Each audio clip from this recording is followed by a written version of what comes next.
What's up, guys? Welcome to week 4 of the Beeros Drive Fantasy Football League. It's your fearless commissioner here. Ready to go over a little bit of the week 3 recaps from last week and a little bit of the matchups coming up this week. Gonna finalize Ross's rule, let everybody know what the deal is there, and announce the first winner for that for the week. So strap in. Let's get started. I am at the computer this week, Matt Brand. So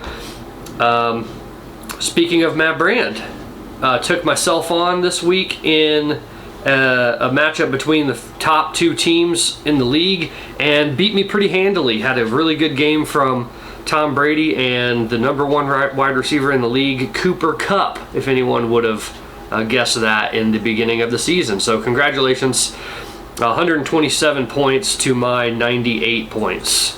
Pretty convincing win there. I had a couple good players, but had a few duds in there as well. We currently have a dog with the zoomies, so bear with me here. Next matchup in the 2 worst scores of the week. We actually had Matt Mullins, you lucky bastard, being able to win a matchup with 85 points over Ross, who scored 71. So even though Matt Mullins had the 9th worst score of the week, he still got a win and stays undefeated. Let's see, Matt Mullins' only really bright points were Lamar Jackson and Clyde Edwards-Helaire. Ross really, it looks like Russell Wilson had a decent game and everybody else kind of pooped the bed for him there. So Ross Wilson had the worst score of the week and will be told to change his name by a team yet to be discussed. In the most surprising outcome of the season so far, Derek took on Kyler, and both teams tied at 103.1. So we do fractional scoring, trying to get rid of these ties like we had a tie in the very first season.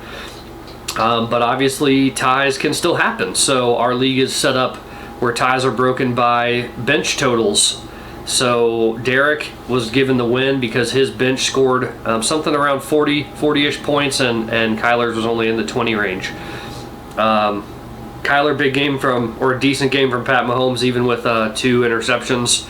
Got a good fill-in from Madison there. My light just went out, so if it got a little dark, I apologize for that. So Derek gets his first win of the year.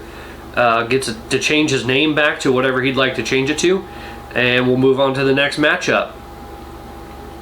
In kind of the same fashion as Mullins and Ross's matchup, Rob had a really good showing, 3rd highest point total of the week, but actually ended up losing to AJ, 129.8 to 123.4. Tough loss there, Rob. You had a good game from Zeke Elliott, finally, a good defensive input from Arizona, but AJ had Justin Herbert, who for some reason really destroyed Kansas City with those 4 turnovers we had. AJ had the highest score of the week, so he gets to tell Ross what to change his name to. So we'll get on that at some point. In the last matchup of the week, Javo stays defeated, 0-3, 94 points, was beaten by Keaton's 115.9. Javo is not the only 0-3 team, but he is in last place. Has to keep his name changed for now. Man, I don't know how he lost with Mike Williams having such a great game against Kansas City and Aaron Rodgers, but really it came down to Keaton having Josh Allen, who put up 40 points. So with that being said, we're going to take a look at the standings now.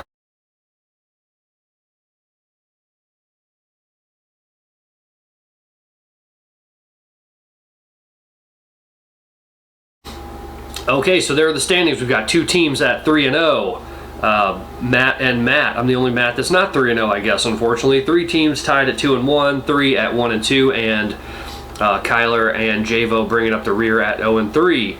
So we will see how this goes coming up. Before I get into the week 4 matchups, I'm going to do a little bit more explanation on Ross's rule. So we've come up with the 12 categories for what these prop bets are going to be. So like we said, I'm going to be drawing one at random after the week's games are over and then making the determination as to who won that. I'm going to flash on the screen right now the 12 topics or the 12 categories or whatever they are. So take a look at those.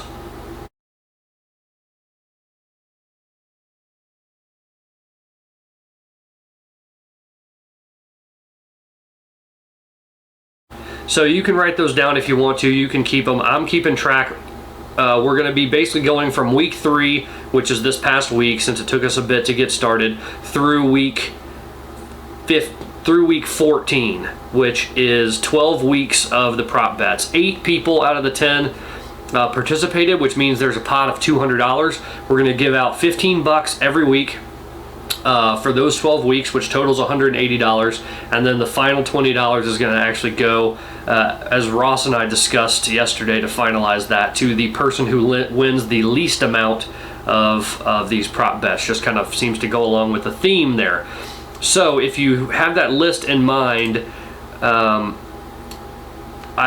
chose one at random overnight last night, and because it does take me a little bit of time to compile. I would do it live on the stream here, or the video here, but I have to do a little bit of research.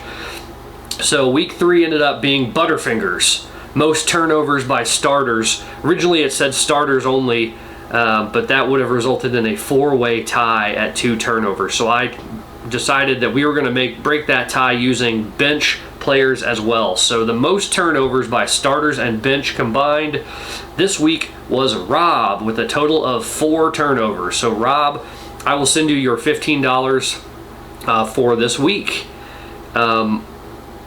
Like I said, we've got 12 of those categories. They will not repeat, so I'll be drawing them at random every Tuesday while I'm preparing to make these videos, and then sending that out as soon as the video posts. So looking at week 4 coming up, I'm going to start at the bottom so I don't always talk about my team first. We've got 2 2-1 teams, AJ against Keaton. Matchups look relatively even. 2 young quarterbacks, a couple big running backs in there. So we'll see how that goes. Next matchup on the list here is number 1, undefeated Matt Brand against 0-3 Kyler, looking for a bounce back. Brand's team is projected to win by 12 points. He's just got a strong team. There's nothing else you can say about it. But if Kyler can get a good bounce back from the Chiefs, maybe we'll see him pull the upset there. Next on the list, 2 1-2 teams. Rob against Ross. The matchup looks pretty even.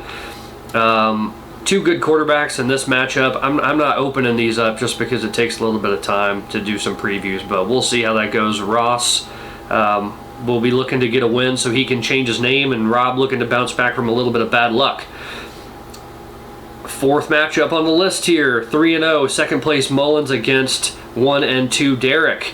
Derek's actually listed as projected total higher right now, and with a player not in his lineup. So that could be interesting. Maybe Derek's going to start a winning streak here, and Mullins will actually lose a game since he really did deserve to lose this week. Sorry, bud. And then the last matchup on my list here, myself at 2-1 against Javo 0-3. Our matchup's actually listed pretty close too. Javo really just has to pick between Aaron Rodgers and Matt Stafford. He's got both of them, and hope that one gets him the most points, since that's kind of a coin flip at this time. I don't really have a whole lot else. Just keep in mind the chaos rule technically is still in effect, so anybody that wants to make one of those really needs to get that to me by what's supposed to be today, by the bylaws, by Wednesday, so a person would be able to have a chance to make a replacement or whatever. So we'll see. Just let me know. Just remember that rule is in effect, so don't be surprised if somebody uses it against you. I know I had to start that blood last year, so maybe I'll do that next week. I'm not going to do it to Javo because he really needs a win this week against me, but we'll see. So I will sign off. Don't really have much else to say. I think the Chiefs are going to get a bounce back this week. We'll see. Mizzou's playing Tennessee, so maybe I'll start a little side bet with my twin brother. Other than that, good luck this week, guys. Let me know if you have any questions about rules, anything else, and I will see you next Wednesday. Have a good one.